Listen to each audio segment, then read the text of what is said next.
Jangan lupa like, comment, and subscribe channel YouTube TVRI Bengkulu dan nyalakan lonceng notifikasinya.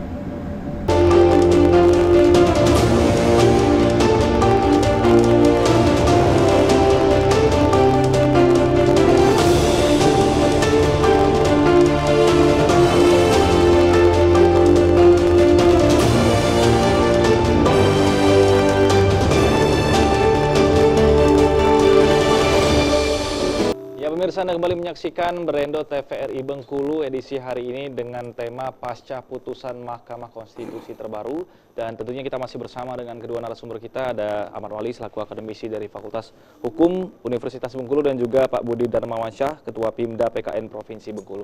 Saya ingin melanjutkan ke Pak Budi Darmawansyah nih.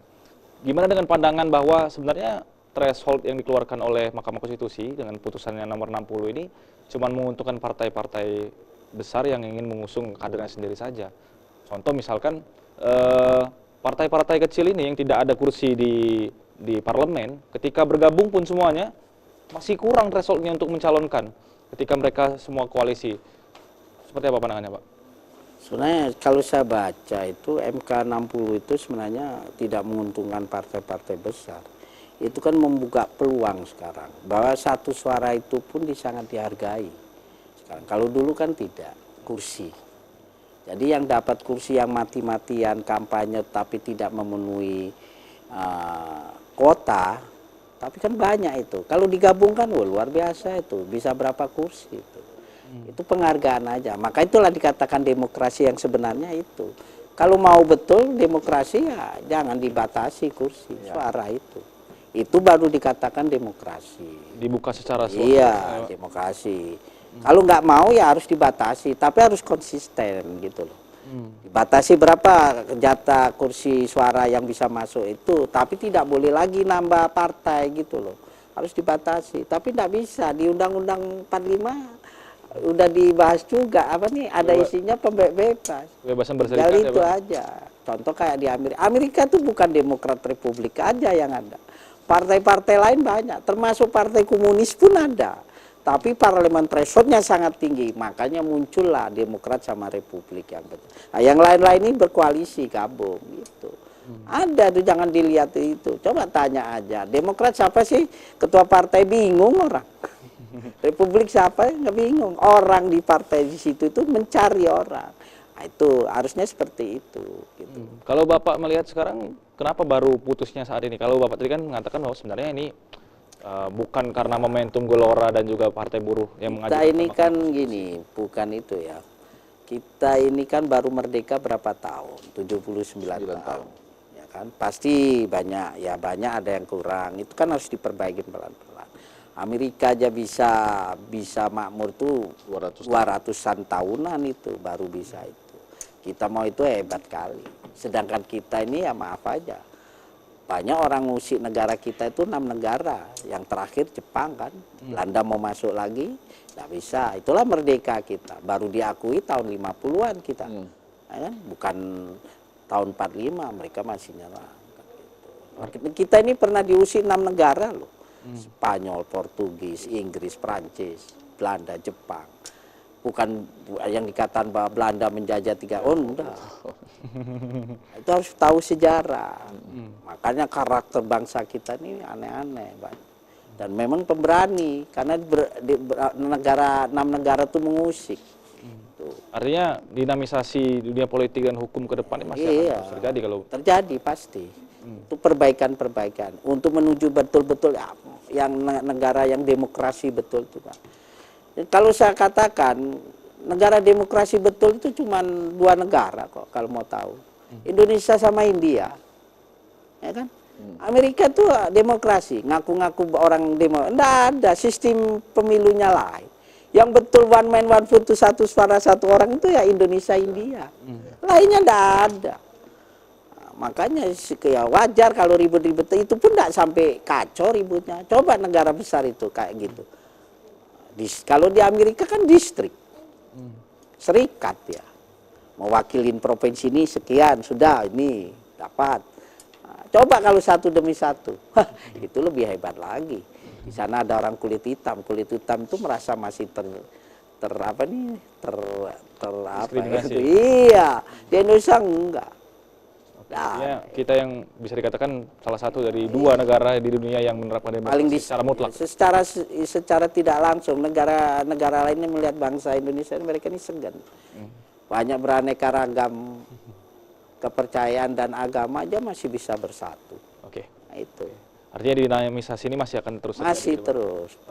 Perbaikan itu pasti terus. Saya ingin ke Ahmad Wali nih. Jadi, Pak, tadi kemarin kan pasca putusan 60 dan 70 ini ada semacam upaya yang dibaca di DPR RI untuk menganulir. Walaupun secara sistematika hukum, putusan dari MK ini final and binding, tidak ada upaya hukum lanjutan. Ke depan, mungkinkah ini akan dilakukan penganuliran putusan Mahkamah Konstitusi oleh DPR? Adakah kemungkinan itu?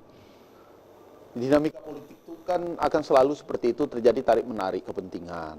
Oleh karena itu, Lauren Friedman kan mengatakan hukum itu kan terdiri dari 3 unsur. Struktur hukum, ya, kemudian substansi hukum, undang-undang, kemudian budaya hukum. Nah, budaya hukum konstitusi kita ini kan belum tumbuh. Kita masih otot-ototan, masih memaksakan kehendak. Ya, DPR merasa dia punya kekuasaan membentuk undang-undang. Betul. Nah, undang-undang yang dibuat oleh DPR itu diberikan hak kontrol, mekanisme check and balances oleh konstitusi, yaitu melalui pengujian undang-undang terhadap undang-undang dasar yang kewenangannya dipegang oleh Mahkamah Konstitusi. Apabila suatu undang-undang mengandung unsur yang bertentangan dengan konstitusi dan mengakhirkan ketidakadilan, maka itu tugas Mahkamah Konstitusi untuk mengoreksinya. Nah, putusan Mahkamah Konstitusi kemudian berusaha dilawan oleh DPR dengan ingin membentuk undang-undang pemilu kada melalui revisi, itu keliru. Itu memaksakan kehendak. Nah, ketika DPR memaksakan kehendak bahwa mereka menguasai politik secara absolut di Indonesia dalam pembentukan undang-undang, rakyat akan ngamuk. Nah, artinya masing-masing harus dihargai posisinya. DPR mempunyai kekuasaan membentuk undang-undang, legislatif bersama pemerintah. MK tugasnya mengoreksi undang-undang. Apakah akan terjadi dinamika seperti ini? Ya, terus akan terjadi. Tarik-menarik kekuasaan, siapa yang lebih kuat? Politik itu kan siapa yang mendapatkan dukungan rakyat? Siapa yang dipercaya oleh rakyat? Kenapa DPR berhenti wacana ingin merevisi undang-undang pemilu kada berdasarkan keinginan mereka yang bertentangan dengan putusan MK? Rakyat ngamuk. DPR kan takut. Nah, politik itu memang harus diperjuangkan. Politik itu kan konflik, pertentangan. Nah, persoalannya di dalam negara demokrasi, konflik dalam politik atau pemilu itu ya harus berdasarkan hukum gitu, berdasarkan undang-undang, berdasarkan putusan lembaga peradilan. Nah, ketika politik itu bertentangan dengan hukum, dia harus nurut kepada hukum. Ketika proses politik itu kemudian bertentangan dengan putusan pengadilan, dia harus ikut putusan pengadilan. Nah, itu negara demokrasi atau negara hukum yang demokratis. Nah, kalau kita main otot-ototan seperti itu, ya silakan. Rakyat kan ngamuk ke DPR.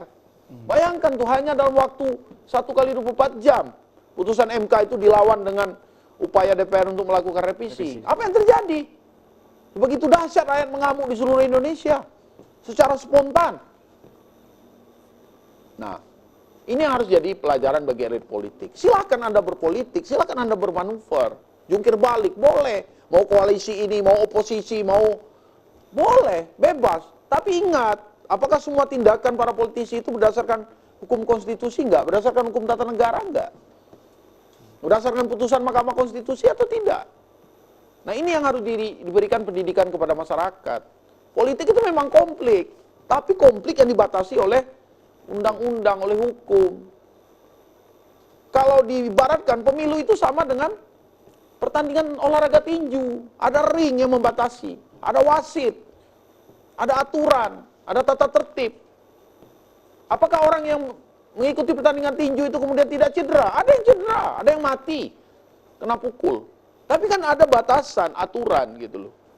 Nah, pemilu itu juga seperti itu. Ada yang menang, ada yang kalah. Ada yang curang, ada yang jujur. Persoalannya kan diatur oleh hukum.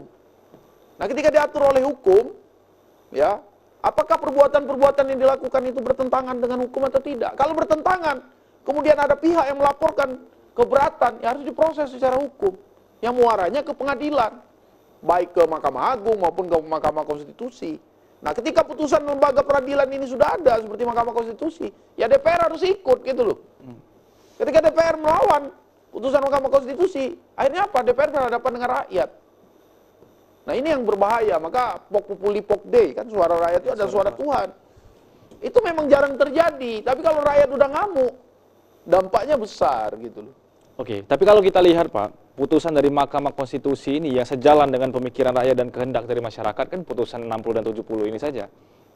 Sebelum-sebelumnya banyak masyarakat mempertanyakan putusan-putusan dari Mahkamah Konstitusi yang bahkan sampai ketua mahkamah itu diadili oleh MK-MK dan lain sebagainya. Apakah memang mekanisme hukumnya mengharuskan kita suka tidak suka, sesuai atau tidak sesuai dengan kehendak dari masyarakat, dia final and binding, tidak ada upaya hukum lanjutan. MK adalah pintu terakhir. Ya putusan MK kan memang final and binding.